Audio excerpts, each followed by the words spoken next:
Senate negotiators continue their work on a truly significant undertaking, reaching a bipartisan agreement to protect America's national security, to strengthen our border, and to provide critical aid to Ukraine, Israel, and our friends and partners abroad, as well as humanitarian aid for the Palestinians in Gaza and humanitarian aid to other places around the world.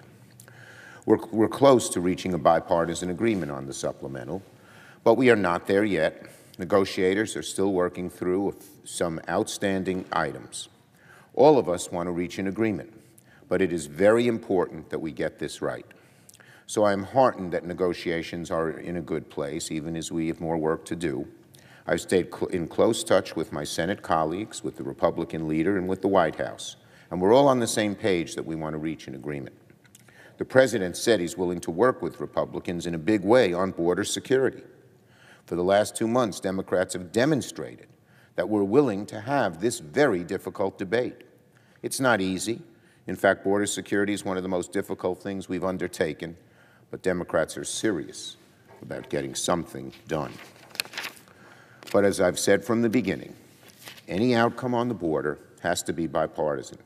It has to be something that can get 60 votes in the Senate. We believe we can get it done, so we're going to keep working. Now, there are many on the hard right who are trying desperately to kill these negotiations before they even finish. Many of them are motivated by naked partisanship. Others are taking cues from Donald Trump. These hard right saboteurs talk on and on about the need to fix the border. But now they don't actually want to see a bipartisan solution on the border, which is the only kind of solution, of course, that can pass. But here in the Senate, both sides have an obligation to make sure these hard right voices stay in the minority. We must let the negotiators finish their work.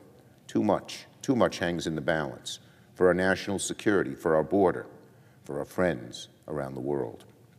This is especially true for the war in Ukraine. Very soon, we will reach the 2-year mark since Putin commenced his illegal invasion. And the war now stands at a turning point. American aid, which has been so crucial for helping our Ukrainian friends hold the line, has been exhausted. The only way to provide more aid is through congressional action. And it's essential that Congress act, because as Ukraine's supplies run low, Russia's supplies are replenishing.